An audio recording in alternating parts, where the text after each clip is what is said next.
Assalamualaikum warahmatullahi wabarakatuh. Salam sejahtera untuk kita semua. Terima kasih sudah hadir kembali di channel Selamat Untung, tempat di mana kisah-kisah nyata dan legenda mistis kami hadirkan dengan penuh rasa dan makna. Semoga Anda semua selalu diberi kesehatan, keselamatan, dan ketenangan dalam setiap langkah.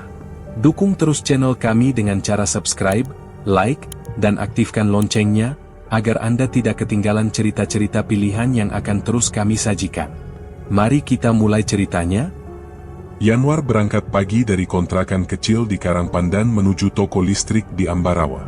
Gajinya cukup untuk makan dan bayar listrik, tetapi belum cukup untuk mengganti motor tua yang sering batuk saat dinyalakan.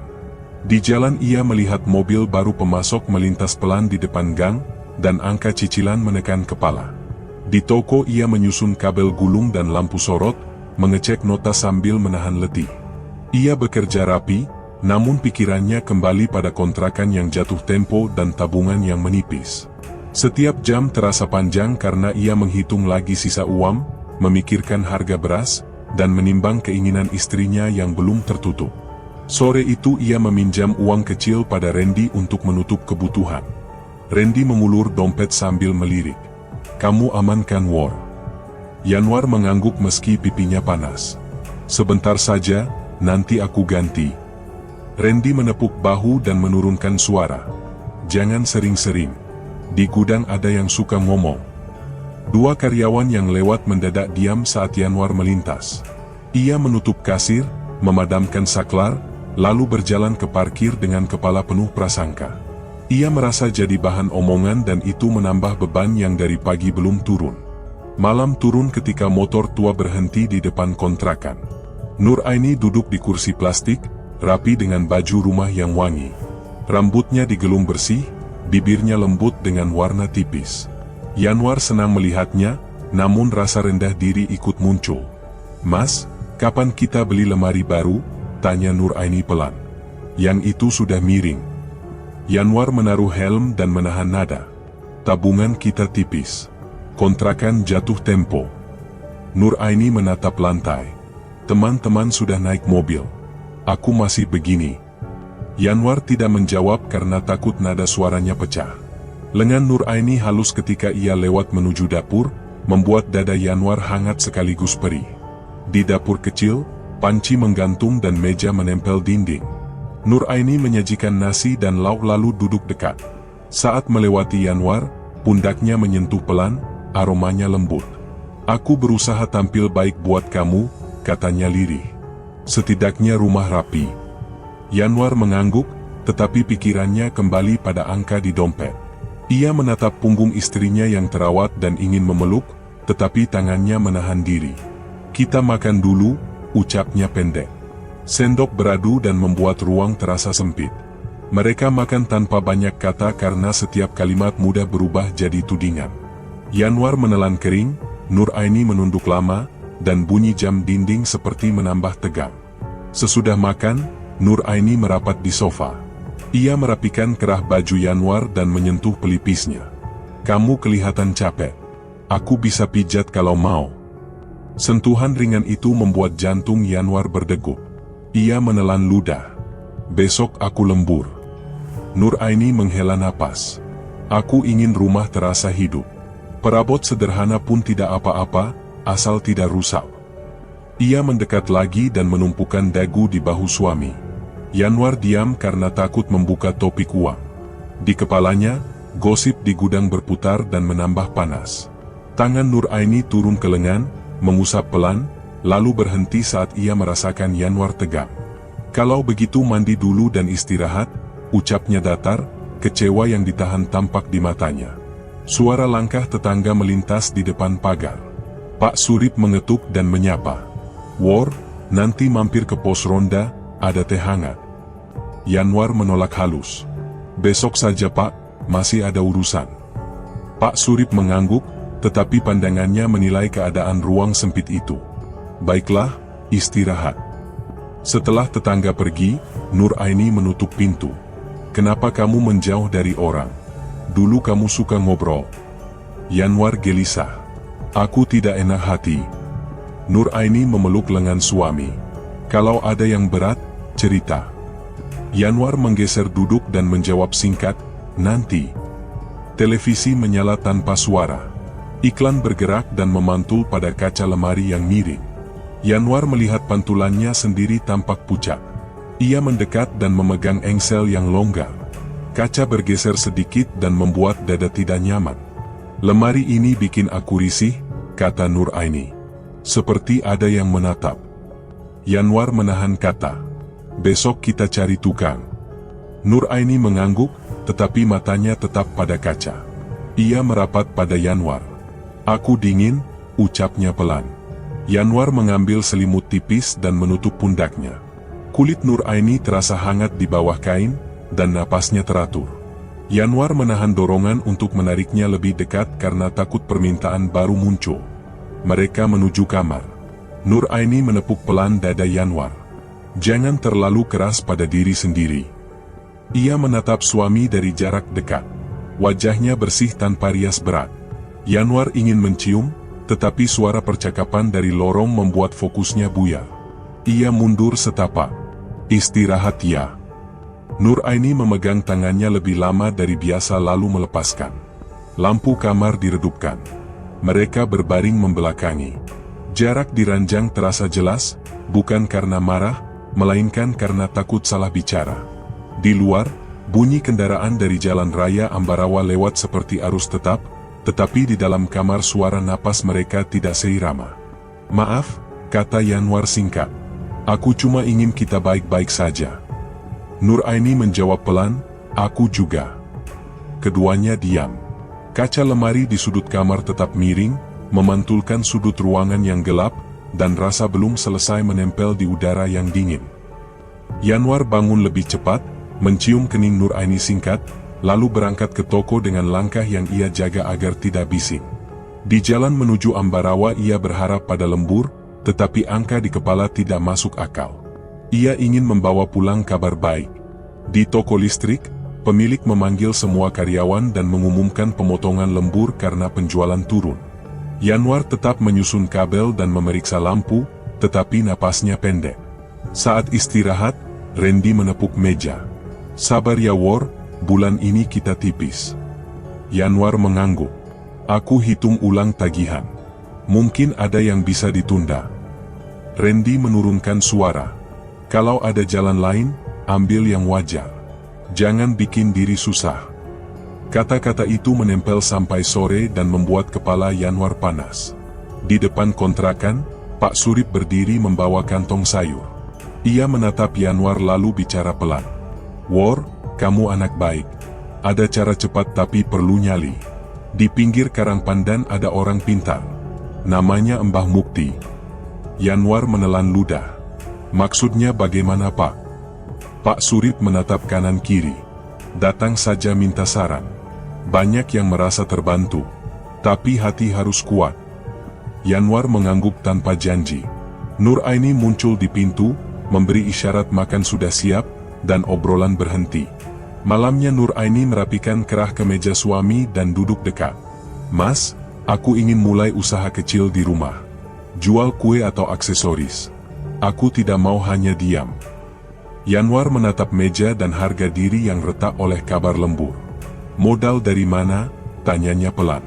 Nur Aini menautkan jari di lengan suami dan menempel lebih dekat. Sedikit saja. Aku bisa urus. Aku ingin punya pegangan. Bau sabun di kulitnya membuat dada Yanwar berdebar, namun pikirannya kaku pada angka. Beri aku waktu, katanya. Waktu tanpa kepastian itu menyiksa, jawab Nur Aini tenang. Ia menatap lurus. Aku bisa bantu kamu. Asal kamu jujur, aku ikut apapun. Yanwar menarik napas. Tidak ada yang disembunyikan. Nur Aini menoleh ke arah kaca lemari yang miring. Aku tidak suka bayangan itu. Tolong kita ganti. Yanwar menahan diri. Besok aku cari tukang. Nur Aini mengangguk, tetapi matanya tetap pada kaca. Ia merapat dan menyandarkan bahu di dada suami. Sentuhan itu hangat dan membuat Yanwar ingin memeluk lebih rapat, namun ia takut pembicaraan kembali ke uang. Mereka duduk lama tanpa suara. Nur Aini menarik selimut tipis dan memegang tangan suami. Aku hanya ingin rumah ini terasa layak, katanya. Yanwar mengangguk, tetapi hatinya kering. Keesokan sore, setelah menimbang berulang, Yanwar menuju pinggir Karang Pandan. Di sebuah rumah sederhana, lelaki tua dengan tatap tenang menyambut tanpa banyak tanya. Kau yang dicari Surip, katanya. Yanwar menahan kaget. Saya butuh arahan, Mbah. Mbah Mukti duduk tenang. Bisa dibantu asal patuh aturan. Jangan ingkar. Jangan menolak kalau sudah memulai. Yanwar mengusap telapak tangan yang basah. Aturannya apa? Jawaban datang pelan. Bawa sesuatu dari rumahmu. Air, sedikit tanah, helai rambut. Itu penghubung. Setelah itu, pegang janji. Yanwar menelan pahit. Kalau aku ragu. Jangan ragu ketika sudah melangkah, ucap Mbah Mukti. Saat kembali, langit rendah dan udara Karang Pandan terasa berat. Di depan pintu, Nur Aini baru pulang dari pasar dengan wajah datar. Aku bertemu teman lama. Dia bilang aku terlihat lusuh, katanya lirih. Dia tertawa di belakangku. Yanwar menyodorkan air tanpa banyak kata. Maafkan aku. Nur Aini menggeleng. Aku malu mas. Aku ingin terlihat layak. Kamu pahamkan? Ia mendekat dan menempelkan tubuh di dada suami. Napasnya hangat, tetapi ada getir di ujung suaranya. Yanwar memeluk singkat lalu melepaskan. Ia tidak menceritakan pertemuan sore tadi. Di ruang yang sempit, kaca lemari yang miring memantulkan garis bahu mereka yang tidak saling bertaut. Suasana menjadi padat. Rasa cemas, keinginan, dan harga diri saling menahan. Yanwar menatap lantai, dan malam menutup pintu dengan pelan. Nur Aini memandangi Yanwar yang duduk di tepi kasur. Harapan untuk pelukan muncul, tetapi Yanwar memilih diam dan bersiap ke toko.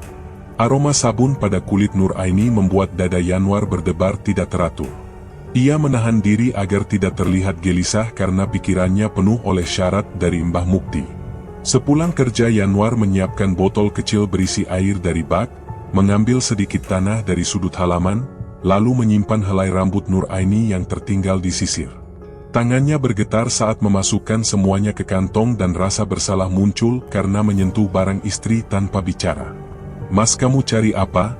Tanya Nur Aini dari ambang pintu. Tidak apa, jawab Yanwar cepat. Aku bereskan rak. Nur Aini mendekat dan memegang lengannya. Kalau ada beban katakan. Yanwar mengangguk lalu pergi ke dapur. Sore itu mereka berselisih soal uang skincare dan cicilan yang tertunda. Nur Aini ingin mengganti yang lama karena kulitnya tidak cocok. Yanwar mengingatkan tenggat kontrakan dan kebutuhan lain yang sudah menekan. Suara keduanya naik turun. Aku ingin tetap rapi, kata Nur Aini. Aku ingin kita aman, balas Yanwar. Mata Nur Aini memerah dan ia memalingkan wajah. Yanwar merasa kalah karena tidak bisa memenuhi. Malamnya Yanwar menuju rumah Mbah Mukti di pinggir Karang Pandan. Lelaki tua itu sudah menunggu di tepi serambi. Kau datang membawa penghubung, ucapnya pelan. Aku ingin menolong keluargaku, kata Yanwar. Mbah Mukti mengangguk. Dengarkan baik-baik. Ada yang akan datang jika kau setuju. Namanya Dewi Kanti. Ia tidak suka ditolak. Pegang aturan ini. Yanwar menelan ludah. Apa yang harus aku lakukan? Setia. Jangan menyebutnya pada istrimu. Jangan menolak ketika ia mendekat, jawab Mbah Mukti. Yanwar menimbang kata-kata itu dengan kepala berat. Ketika malam kesepakatan tiba, Yanwar merasa ruang di sekelilingnya menyempit. Udara bergerak pelan dari jendela dan bulu lengan berdiri. Ia menunduk dan mengucap setuju dengan suara yang hampir tidak terdengar. Ada getar di dada seperti kehadiran yang merapat.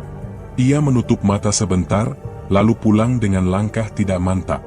Di jalan menuju kontrakan keringat dingin muncul, namun kaki berjalan terus hingga ke pintu. Nur Aini sudah tidur miring. Selimut menutup paha dan baju tipisnya menempel pada kulit yang hangat. Yanwar berdiri lama di sisi ranjang. Mas kamu baru pulang? Bisik Nur Aini setengah sadar. Ia tidur saja, jawab Yanwar pelan. Ia berbaring tetapi matanya tetap terbuka. Ada janji yang baru terucap dan ada takut yang tidak berani diungkap. Esoknya mereka sarapan tanpa banyak suara. Nur Aini memilih baju tipis yang ringan dan bertanya apakah ia terlihat segar. "Bagaimana menurutmu?" katanya sambil merapikan rambut. "Bagus," jawab Yanwar datar. Nur Aini duduk lebih dekat. "Kalau malam aku mencoba menyentuhmu jangan menghindar. Aku istrimu." Yanwar menatap piring dan tidak menjawab. Nur Aini memegang pergelangan tangannya dan menekan lembut. "Aku butuh kamu," ucapnya tenang. Yanwar menarik tangannya dan berpura-pura merapikan meja. Di toko Yanwar bekerja sambil dihantui rasa bersalah. Setiap melihat pantulan kaca etalase ia merasa ada bayangan lain di belakangnya. Ia menepis pikiran itu dan memaksa fokus pada nota. Namun ketika pelanggan menawar pikirannya melayang pada janji yang baru diucapkan. Saat pulang ia menemukan Nur Aini menyiapkan minuman dan menyambut dengan senyum tipis. "Kamu baik-baik saja?" tanya Nur Aini. "Aku lelah," jawab Yanwar. "Kalau begitu mandi dulu." "Aku siapkan handuk," kata Nur Aini. Yanwar mengangguk dan menahan pandang. Malam turun. Yanwar kembali dingin saat lampu kamar diredupkan. Nur Aini merapat mengusap bahu dan menempelkan bibir di pipi. "Kamu memikirkan apa?" bisiknya. "Tidak ada," jawab Yanwar. "Aku ingin tidur." Nur Aini menarik napas lalu membelakangi. Ranjang terasa lebih luas padahal sempit. Keduanya terjaga lebih lama dari biasa. Yanwar menatap garis lemari yang miring. Ada cemburu yang tidak jelas pada sesuatu yang belum ia kenali dan ada takut pada janji yang ia pegang. Udara kamar menjadi berat dan tidak ada kata yang keluar hingga mereka tertidur dalam diam. Yanwar bangun dengan kepala berat dan dada yang belum tenang, sementara Nur Aini menata rambut di depan lemari yang miring. Ia berangkat ke toko listrik di Ambarawa dengan langkah tertahan, membawa sisa dingin dari ranjang yang jarang memeluk. Di toko, kabar datang cepat. Proyek lama yang dulu tertunda aktif kembali dan pemilik toko menyebut namanya. Bonus kecil dijanjikan dan satu pelanggan lama menawarkan kerja sampingan tanpa ia minta. Senang muncul, tetapi rasa takut ikut berdiri di belakangnya. Sore itu ia pulang membawa dompet kecil untuk istrinya. Nur Aini tersenyum, memeluk lengan suaminya, dan berbisik, "Terima kasih, Mas." Kehangatan itu mengguncang sabar yang sepanjang hari ia tahan. Yanwar ingin merapat, namun ia menahan. Malamnya, Nur Aini duduk dekat dan berkata pelan, "Aku merasa diawasi kalau sendirian." Yanwar menatap mata istrinya. "Kamu capek? Tidur saja." Nur Aini menggeleng. "Aku serius, Mas. Aku tidak nyaman." Yanwar menahan nada. "Jangan pikir macam-macam." Kata-kata itu membuat bibir Nur Aini kaku. Keesokan hari mereka berdebat soal pindah rumah. Nur Aini ingin kontrakan yang lebih rapi, Yanwar ingin menabung agar tidak kembali terjepit. "Kalau rezeki sedang baik, kita manfaatkan," kata Nur Aini. "Jangan buru-buru," jawab Yanwar. Piring sarapan dibiarkan di meja. Kursi mereka menjauh tanpa perlu digeser. Di kepala Yanwar berputar harga beras, listrik, dan cicilan yang menunggu. Di mata Nur Aini ada kecewa yang ia tahan supaya tidak tumpah. Mereka selesai tanpa pelukan, membawa dingin yang semalam belum pergi. Siang menjelang, pantulan gerak di kaca rias membuat Nur Aini berhenti berdandan. Tangan yang ia angkat seperti tertinggal sedetik di cermin. Kulit tengkuknya meremang tanpa sebab jelas. Saat Yanwar pulang, ia memanggil dari kamar. "Lihat ini," katanya, bayangan di cermin terlambat mengikuti. Yanwar mendekat sebentar, lalu menghela napas. "Jangan cari masalah dari benda rusak." Nur Aini menahan pergelangan tangannya. "Aku tidak mengada-ada." Yanwar melepaskan perlahan. "Aku lelah. Tolong jangan tambah beban." Hening turun tanpa izin dan menempel di dinding. Setiap kali angka di rekening naik, mata Nur Aini berbinar. Ia menyodorkan daftar kecil, peralatan dapur, tirai baru, perbaikan lemari. Yanwar berkukuh agar sebagian besar disimpan. "Kita butuh cadangan," katanya. "Aku hanya ingin rumah ini terlihat normal," balas Nur Aini. Pesan dari pelanggan sampingan masuk dan meminta Yanwar datang malam hari. Kenapa harus malam? Tanya Nur Aini.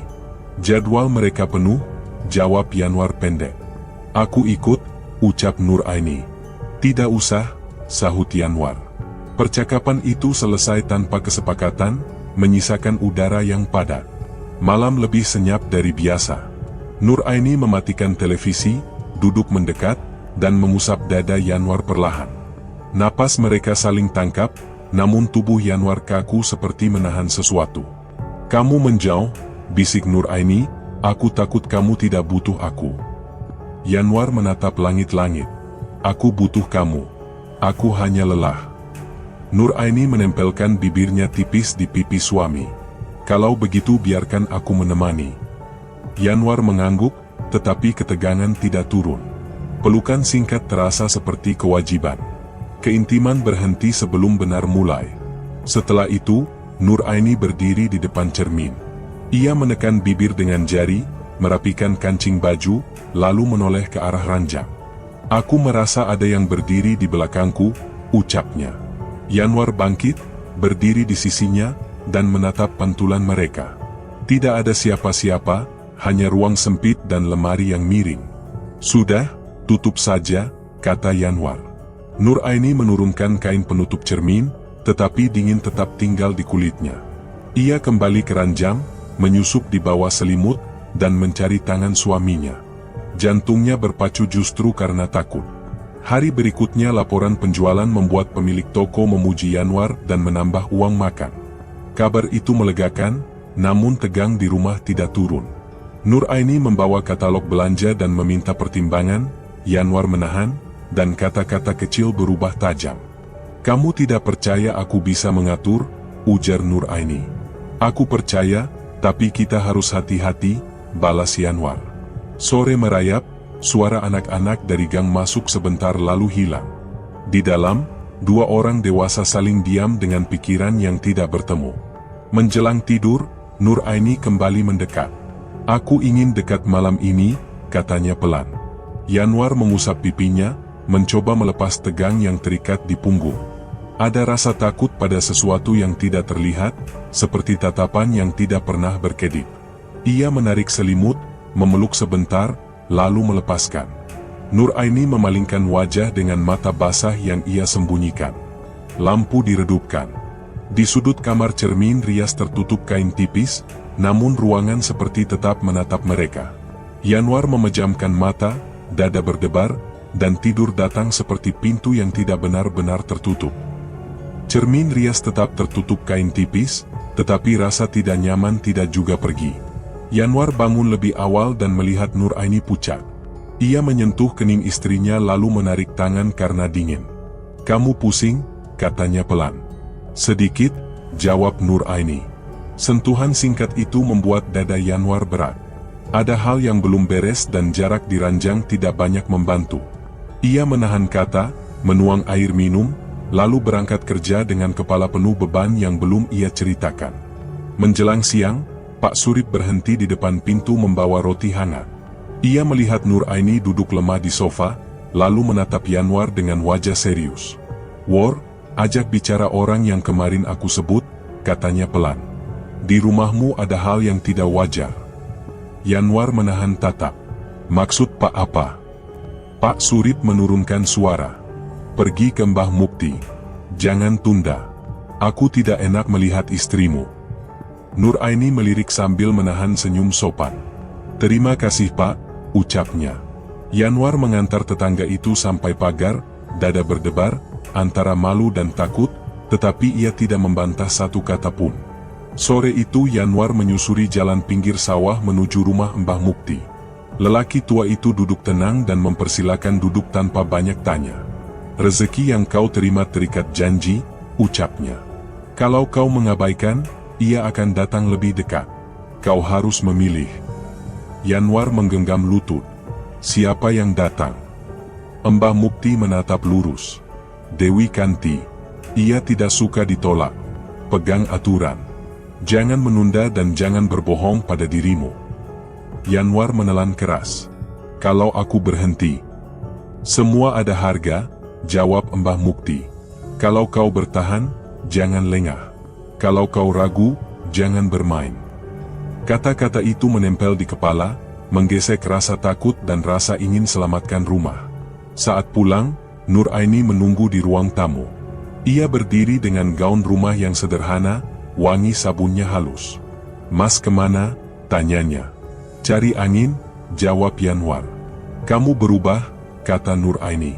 "Bicaramu sedikit, tatapanmu kosong." Yanwar menghindar. "Aku lelah." Nur Aini mendekat dan memegang wajahnya. "Jujur pada aku," ucapnya. "Kalau ada yang mengganggu, bilang." Yanwar menepis halus. "Tidak ada." Kalimat pendek itu membuat udara berat. Nur Aini menggigit bibir dan menahan emosi. Ada rasa ingin memeluk kuat-kuat, tetapi tangan keduanya tidak saling mencari. Di kamar, pertengkaran muncul karena uang skincare dan cicilan yang belum terbayar. Suara keduanya meninggi lalu menurun, tetapi inti masalah tetap menekan. "Aku butuh krim karena kulitku iritasi," ucap Nur Aini. "Kontrakan lebih penting," balas Yanwar. "Kenapa semua terasa salah sejak beberapa minggu ini?" "Karena kita harus hemat," kata Yanwar pendek. Nur Aini menutup wajah dengan telapak tangan dan menangis pelan. Yanwar duduk di tepi ranjang, ingin merangkul, tetapi tangannya ragu. Wangi tubuh istrinya dekat, hangat, dan membuat hati bergetar, namun mulutnya tetap kaku. Beberapa saat kemudian, Nur Aini berdiri di depan meja rias. Ia membuka kain penutup cermin dan merapikan rambut. Di sana pantulan geraknya tertinggal, lalu muncul garis bayangan di sudut yang tidak ada di ruangan. "Mas, lihat ini," panggilnya. Yanwar mendekat setengah hati. Ia melihat pantulan yang tidak sejalan dan tengkuknya dingin. "Itu karena kaca longgar," ucapnya cepat. "Tolong perbaiki," kata Nur Aini dengan suara bergetar. "Aku tidak merasa aman." Yanwar mengangguk, tetapi matanya menghindar dari cermin. Nur Aini menarik napas, menutup kembali kain penutup, dan memeluk pinggang suami sejenak. Pelukan itu tipis dan segera lepas karena tegang yang tidak turun. Malam turun membawa tegang yang tidak reda. Di meja makan, mereka hanya menatap piring. "Kamu sembunyikan sesuatu," ujar Nur Aini. "Kamu bukan seperti ini." Yanwar menghela napas. "Aku hanya menjaga agar kita tetap jalan." Nur Aini meraih tangan suaminya dan menaruh di dadanya. "Dengar aku. Aku istrimu. Pilih aku." Yanwar memejamkan mata. "Aku pilih kamu," katanya lirih. Namun kata-kata itu tidak menutup gentar pada rezeki yang datang bersama syarat yang tidak terlihat. Tatapan Nur Aini tidak kembali cerah, dan meja makan terasa makin sempit. Di kepala Yanwar, satu hal perlahan jelas. Cermin rias itu dibeli setelah ia bertemu Mbah Mukti. Keluhan bermula di sana. Ia merasa pengikat ada pada cermin, tetapi ia takut menyentuhnya karena khawatir arus uang berhenti dan keadaan kembali gelap. Ia menahan langkah, menunda keputusan, dan berharap waktu memberi celah. Di sisi lain, Nur Aini berbaring dengan mata terbuka, menunggu suami menoleh dan memeluk, tetapi yang datang hanya diam yang panjang. Menjelang tidur, cermin rias memantulkan kamar yang tertutup kain, dan bayangan remang di sudut tetap seperti garis yang tidak mau hilang. Dada Yanwar berdebar, tenggorokan kering, dan malam dibiarkan menggantung tanpa jawaban. Cermin rias tetap tertutup kain tipis, namun garis remang di sudut kamar seolah tidak pindah dari tempatnya. Yanwar duduk di tepi ranjang dengan dada berat, sementara Nur Aini berbaring menatap langit-langit. Mereka tidak bicara banyak saat pagi lewat. Siang itu Yanwar menemui Mbah Mukti lagi. Lelaki tua itu menerima tanpa banyak tanya lalu menyampaikan peringatan tegas. Katanya pengikat harus diputus sebelum 3 malam, jika tidak keadaan bisa memburuk. Yanwar mengangguk walau tengkuknya dingin. "Aku siap," ucapnya pelan. Mbah Mukti menyodorkan air doa di botol kecil dan menyarankan alat pemukul untuk mematahkan pusat pengikat. "Jangan ragu ketika waktunya tiba," katanya. Menjelang maghrib, Yanwar kembali ke kontrakan dengan langkah mantap yang dipaksa. Ia menaruh botol air doa di meja dan menyembunyikan palu di balik lemari. Nur Aini menatap curiga. "Ada apa denganmu?" tanyanya. Tidak ada. Aku perlu bereskan sesuatu, jawab Yanwar. Aku ikut, kata Nur Aini. Yanwar menggeleng. Tetap di kamar. Kunci pintu. Jangan keluar sampai aku panggil. Nur Aini menahan lengan suami. Kamu tidak percaya padaku. Aku hanya tidak ingin kamu terluka, balasnya. Saat azan usai, Yanwar membuka kain penutup cermin. Udara kamar menjadi dingin. Permukaan kaca memantulkan bayangan yang tampak lebih gelap dari seharusnya. Nur Aini berdiri di ambang pintu. Mas, aku takut, ucapnya. Masuk kamar, kata Yanwar. Ia mengantar istrinya sampai ambang lalu menutup daun pintu dari luar. Kunci diputar. Ponsel Nur Aini bergetar dan ia menelepon suaminya, tetapi panggilan dibiarkan berdering. Mas, jawab, suaranya lirih dari balik pintu. Yanwar menahan diri agar tidak goyah. Ia berdiri di depan cermin dengan botol air di tangan. Bismillah, bisiknya.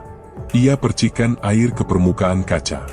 Suara getar halus muncul dari meja rias. Engsel berderik pelan. Yanwar mengambil palu, lalu mengangkatnya setinggi bahu. Saat palu melayang turun, lantai seperti ikut bergetar. Kaca retak namun belum pecah. Dari balik pintu kamar terdengar pekik Nur Aini. Mas, ada langkah menuju kamarku. Yanwar menoleh sesaat, jantungnya memukul rusuk. Kunci tetap, teriaknya. Ia memukul lagi. Retakan melebar menjadi sarang. Botol air hampir terlepas dari genggam, namun ia tahan.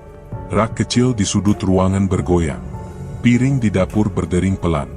Nur Aini mengetuk pintu keras. Aku tidak aman, tolong. Tunggu, balas Yanwar, napas memburu. Ia menyiram sisa air doa, lalu menghantam titik tengah kaca. Suara pecah memotong udara. Pecahan berserakan di lantai dan sebagian melukai punggung tangannya. Ia menggertakkan gigi dan memukul lagi hingga bingkai kosong. Getar di dinding berkurang perlahan. Suhu ruangan hangat kembali. Yanwar berdiri dengan bahu jatuh. Ia buka kunci kamar. Nur Aini memeluknya erat, tubuhnya gemetar. Aku dengar langkah persis di depan pintu, katanya. Tidak ada siapa-siapa, jawab Yanwar. Ia menatap sisa kaca di lantai. Di antara serpihan ada bayangan singkat seperti garis merah lalu hilang. Yanwar mengedip dan memilih diam. Nur Aini menempelkan telapak di dada suami. Jangan sembunyikan apapun dariku. Aku tidak apa-apa, ucapnya pelan. Mereka duduk di tepi ranjang. Nur Aini membalut luka di tangan Yanwar dengan kain bersih. Sentuhannya halus dan hangat, membuat napas Yanwar berat. Terima kasih, ucapnya. Nur Aini menaruh kepala di bahu suami. Aku ingin dekat, katanya pelan. Yanwar mengusap punggungnya singkat, lalu menahan. Ada jarak yang tidak ia mengerti. Ada rasa bersalah pada janji yang pernah ia ucapkan dan ada takut pada rezeki yang mungkin terpotong. Ia memilih diam. Lampu kamar diredupkan. Di luar, suara gang perlahan sepi. Di dalam, bayang-bayang mereka jatuh ke seperai. Cermin rias tinggal bingkai, namun rasa diawasi tidak hilang sepenuhnya. Yanwar menarik selimut sampai dada, Nur Aini memeluk lengan suami dan mencari hangat. Hati mereka tidak bertemu di titik yang sama. Kemenangan malam ini terasa timpang. Pagi berikutnya rumah tampak biasa, tapi dada belum tenang. Nur Aini menata loyang dan mulai memanggang. Pesanan kue datang lewat pesan singkat dari nomor yang tidak ia kenal. Jumlahnya banyak dan minta dikirim. Yanwar membantu menimbang gula, pikirannya waspada. Uang memang perlu, tetapi caranya membuat merinding. Ia menelpon untuk memastikan alamat, tidak ada yang menjawab, transfer masuk lebih dulu. Menjelang siang, kotak kue menumpuk di meja. Nur Aini tersenyum, tapi wajahnya pucat. Mas, ini rezeki, katanya. Yanwar menghela napas. Dari mana asalnya? Entah, tapi semua bayar lunas, jawabnya. Mereka berselisih soal apakah perlu menolak sebagian. Nur Aini ingin melayani karena takut mengecewakan pembeli. Yanwar ingin membatasi karena tidak wajar. Suara mereka tertahan, tapi mata saling menekan. Hangat di dapur tidak mengusir dingin di kulit. Saat menghitung hasil, Yanwar menemukan selembar uang berbeda warna. Bagian tepinya gelap dan kertasnya hangat di telapak. Ia menaruh di atas piring dan menunggu dingin, tetapi tetap hangat. Jantungnya berdegup. Ia teringat janji yang dulu ia ucap. Rasa bersalah naik dan membuat napas tersendat.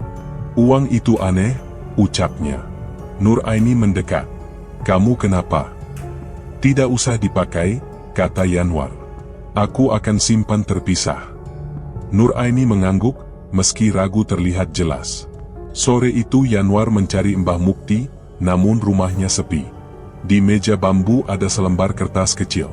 Tulisan tangan ringkas memberi pesan bahwa penagihan akan datang dan harus ditebus dengan bagian dari diri sendiri. Yanwar membaca 2 kali. Kakinya lumlai. Ia kembali pulang dengan kepala berat. Di jalan, pepohonan bergoyang pelan dan membuatnya merasa diperhatikan. Ia mempercepat langkah, memeluk kantong berisi uang aneh, dan berdoa agar malam tidak membawa gangguan. Di rumah, Nur Aini duduk memijat pelipis. Kepalaku berat sejak siang, katanya lirih. Ia menatap kaca kecil di meja, seperti menunggu sesuatu. Aku sering merasa diajak bicara, ucapnya pelan. Yanwar menahan panik. Jangan tatap kaca terlalu lama. Aku cuma ingin memastikan tidak ada yang aneh, jawabnya. Mereka kembali berselisih tentang pindah rumah. Yanwar ingin menunda karena biaya. Nur Aini ingin segera pindah karena tidak nyaman. Aku ingin tidur tenang, katanya. Kita cari waktu, balas Yanwar. Menjelang malam, dapur rapih tetapi udara berat. Nur Aini mendekat dan memeluk pinggang suaminya dari belakang. Napasnya hangat di punggung. Aku butuh kamu, bisiknya. Yanwar membalik badan dan menatapnya. Mata Nur Aini memohon. Ia menaruh telapak di dada suami dan mengajak duduk di sofa. Peluk aku, katanya. Yanwar mengangkat tangan, namun kaku. Di kepala muncul pesan tentang tebusan dan bagian dari diri. Ia takut menyentuh terlalu lama. Maaf, aku belum tenang, ucapnya. Nur Aini tersentak dan wajahnya berubah. Kamu selalu menjauh saat aku mendekat, katanya pelan. Telepon di meja berbunyi singkat lalu diam. Oven yang dimatikan mengeluarkan bunyi kecil saat mendingin. Mereka duduk tanpa bicara. Yanwar menarik napas dan menahan diri agar tidak meledak. Suasana memanas. Aku berusaha, Mas. Aku jaga rumah, aku bekerja, aku menahan mulut saat orang merendahkan, kata Nur Aini. Tapi kamu dingin. Yanwar menunduk. Aku takut salah langkah. Salah langkah apa? Tanya Nur Aini. Yanwar diam. Ia tidak berani menyebut apapun. Keheningan menutup ruang dan membuat jarak makin jelas. Nur Aini berdiri, mematikan lampu ruang tamu, lalu menarik tangan suami menuju kamar. Setidaknya temani aku sampai tidur, katanya. Di kamar, mereka berbaring berdekatan. Nur Aini menautkan kaki pada betis suami. Kulitnya hangat dan lembut. Dada Yanwar berdebar tidak teratur. Ia menepuk pelan punggung istrinya, ingin memberi aman, namun ketakutan menahan gerak. Aku sayang kamu, ucap Nur Aini. Aku juga, jawab Yanwar pelan. Di meja, kaca kecil diletakkan telungkup, tetapi rasa diawasi belum pergi. Jantung keduanya perlahan menyatu iramanya, lalu kembali tak seirama. Yanwar bergerak pelan di dapur, menyiapkan air minum, sementara Nur Aini memperhatikan dari ruang tamu dengan mata yang belum beristirahat. Ia memutuskan sesuatu di dalam kepala dan menyimpannya rapat. Keputusan itu membuat langkahnya kaku, suaranya pendek, dan tatapannya sering kosong. Nur Aini menangkap perubahan itu. Ia mendekat, menyentuh lengan suami, lalu menahan. Mas, kamu sembunyikan apa? Tanyanya pelan. Tidak ada, jawab Yanwar. Aku cuma lelah. Nur Aini tidak puas, tetapi menahan agar tidak pecah. Siang datang dengan suasana yang tidak nyaman. Pak Surip mampir membawa beberapa buah di kantong plastik. Ia melihat wajah Nur Aini pucat dan menatap Yanwar dengan alis mengernyit. Bawa ke puskesmas, War, ucapnya. Jangan ditunda. Yanwar mengangguk, tetapi pikirannya jauh. Iya Pak. Nur Aini tersenyum sopan. Terima kasih. Setelah tetangga pergi, ruang menjadi sesak. Uang berobat berarti menekan pos belanja lain.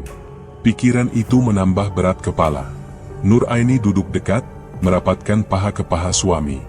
Kalau ada yang mengganggu, bilang sekarang, katanya. Yanwar menoleh sebentar lalu menjauh setapak. Semua akan baik-baik saja. Menjelang sore, Nur Aini berusaha mencairkan suasana. Ia mengganti baju rumah, memilih kain tipis yang rapi, lalu menyisir rambut di depan kaca kecil yang diletakkan telungkup. Ia duduk di samping Yanwar dan meraih telapak suami, menaruhnya di pipinya. Kulitnya hangat dan lembut, napasnya teratur. Bicara sama aku, ucapnya. Aku istrimu. Yanwar mengusap pipi itu sekali, kemudian menurunkan tangan. Aku tidak mau kamu takut, katanya. Takut pada apa? Tanya Nur Aini. Yanwar diam. Keheningan mengalir dan membuat hati Nur Aini panas. Kamu anggap aku tidak mampu, suaranya serak. Bukan begitu, balas Yanwar pendek. Aku sedang menata. Kata itu tidak menghibur. Sore merayap jadi malam. Hawa kamar seperti menekan pundak. Tanpa suara, Yanwar merasakan sesuatu merapat, seperti kehadiran yang berdiri di ambang, menunggu. Dada bergetar. Nama yang ia simpan muncul di kepala tanpa ia sebut. Dewi Kanti. Tuntutannya jelas, janji harus diselesaikan. Yanwar menelan kering.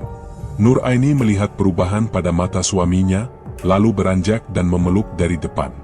Tolong jangan pergi dari aku, bisiknya. Kalau ada urusan di luar, tunggu besok. Malam ini temani aku. Yanwar mengangkat tangan, memeluk balik dengan hati berat, lalu melepaskan perlahan.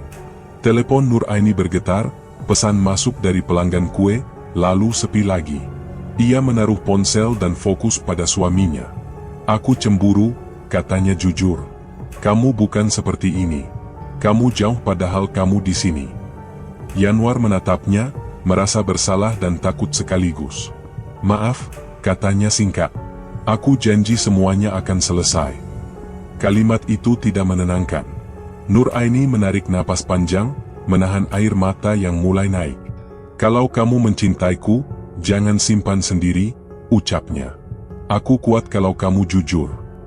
Yanwar mengangguk tetapi tetap menutup mulutnya. Ia tidak ingin satu kalimat salah membuat Nur Aini terseret. Menjelang tengah malam, udara menjadi berat. Yanwar berdiri, merapikan baju, lalu meraih jaket.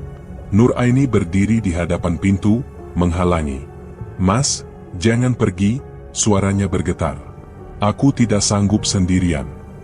Yanwar memegang bahunya, menatap lama, lalu memeluk erat. Hangat tubuh Nur Aini membuat niatnya goyah sekejap, namun dorongan di dalam kepala menekan. Aku janji sebentar, katanya pelan. Aku kembali. Nur Aini mengangguk dengan mata basah, tetap memeluk. Aku menunggu, bisiknya. Pelukan itu dilepas perlahan. Yanwar melangkah ke ambang, menatap sekali lagi wajah istrinya yang memohon, lalu menutup daun pintu dengan hati yang runtuh dan napas yang tidak stabil. Yanwar berjalan dengan langkah mantap yang ia paksakan, dada berat, kepala penuh janji yang harus ditepati. Di dalam rumah, Nur Aini duduk di sisi ranjang memegang ponsel yang tidak lagi bergetar.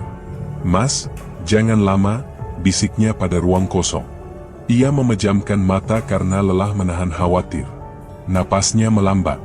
Aku menunggu, ucapnya pelan sebelum tertidur dengan pipi basah. Yanwar berdiri di tepi rawa pening. Air tenang memantulkan langit gelap. Udara lembab menempel di kulit. Di dada, keputusan sudah bulat. Ambil bagianku, jangan sentuh dia, katanya dengan suara rendah. Kehadiran yang menuntut janji terasa di belakang leher, dingin namun dekat. Kau menepati, suara itu halus. Aku menepati, jawabnya.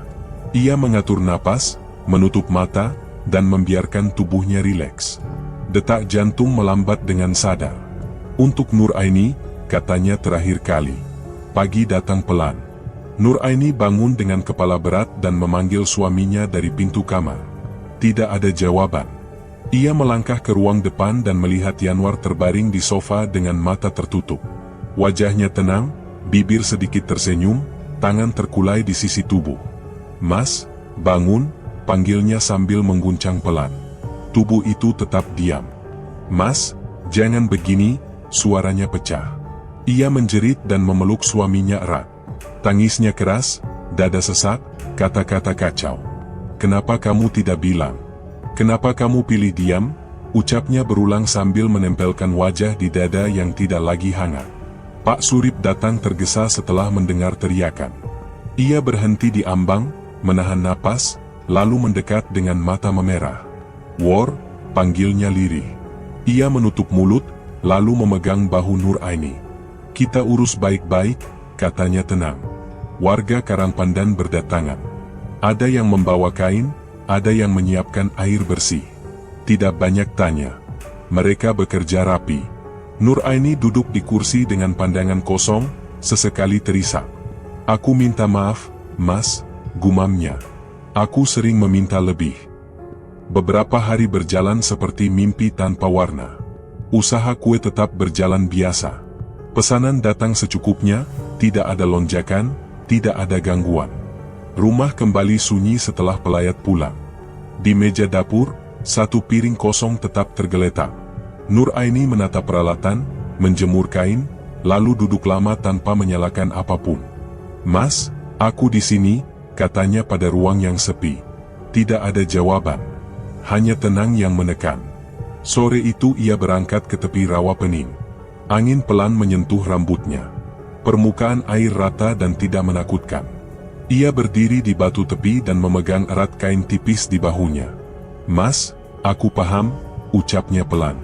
"Kamu memilih jalan yang kamu anggap benar. Aku salah karena menekan. Aku minta maaf." Ia menghela napas panjang. Mata memerah, tetapi tidak lagi meledak. "Terima kasih karena kamu pilih aku," katanya lagi. Ia berlutut, menyentuhkan ujung jari ke permukaan air, lalu menatap bayangan wajahnya sendiri. Tidak ada suara, tidak ada tanda, hanya tenang yang lurus. Ia berdiri dan menarik diri pelan-pelan. Langkahnya kembali ke jalan kecil yang ia kenal. Di belakangnya, rawa pening tetap seperti semalam. Di hatinya, nama Yanwar menempati ruang yang tidak akan diganggu. Nama Dewi Kanti tidak ia sebut, tidak ia ceritakan, cukup ia simpan agar selesai di sini. Di meja kecil dekat jendela, Nur Aini menaruh satu cangkir untuk dirinya dan satu cangkir kosong di sisi lain. Ia duduk, menatap kursi kosong, lalu menunduk dan berbisik pelan. "Aku akan jalani hari-hari ini. Kau istirahat yang tenang." Tidak ada yang bergerak. Hening memenuhi ruang. Ia menyeka mata, menegakkan punggung, dan membiarkan kesunyian menutup rapat cerita mereka. Terima kasih sudah menyimak sampai akhir. Semoga kisah ini bukan sekadar hiburan, tetapi pengingat agar hati dijaga, marah ditahan, dan keputusan ditimbang dengan jernih. Jika cerita ini menyentuh kamu, bagikan pelajaran yang kamu tangkap pada orang terdekat, agar luka tidak berulang dan langkah jadi lebih berani. Kami menghargai waktu dan perhatianmu malam ini, itu berarti banyak. Sampai jumpa di cerita berikutnya, tetap waspada, tetap waras, dan tetap saling jaga. Wassalamualaikum warahmatullahi wabarakatuh.